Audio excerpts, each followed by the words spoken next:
وزارت خزانہ حکام کا بتانا ہے کہ وزیر خزانہ اسحاق ڈار کی فارماسیوٹیکل کمپنیز کے سربراہان سے ملاقات ہوئی ہے۔ ملاقات میں بخار کی گولی کی قیمت کا جائزہ لیا گیا۔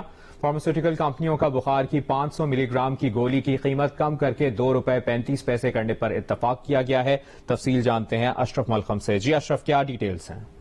جی آج وزیر خزانہ اسحاق ڈار کی جو اہم کمپنیاں فارماسیوٹیکل کے شعبے سے ان کے سربراہان سے ملاقات ہوئی تھی، جس میں جو بخار سے ادویات ہیں جس کی شارٹیج کی مارکیٹ میں اس میں تفصیلی کی بات خیال کے بعد یہ طے کیا گیا کہ ان ادویات کی قیمتیں کم کی جائیں، خاص طور پہ گولی اور سیرپ دونوں جو ہیں، اور اس میں ایکسٹرا گولی ایک ملتی ہے جو کہ زیادہ تیزی سے آرام پہنچاتی ہے، اس کی قیمت بھی ₹2.75 فی گولی طے ہوئی ہے، اور جو روٹین کی گولی ہے اس کی قیمت ₹2.35 فی گولی جو 500 ملی گرام ہوئی قیمت طے ہوئی ہے۔ اس طرح کے بخار کا جو سیرپ ہے اس کی قیمت ₹117 کچھ پیسے طے ہوئی ہے۔ اس کا جو ساتھ ایک تھا کہ پروڈکشن بند کی ہوئی تھی مختلف کمپنیوں نے جو بخار کی ادویات بناتے ہیں، وہ پروڈکشن بھی شروع کر یہ اہم ملاقات ہوئی ہے۔ اشرف ملخم، آپ نے اپڈیٹ کیا، شکریہ۔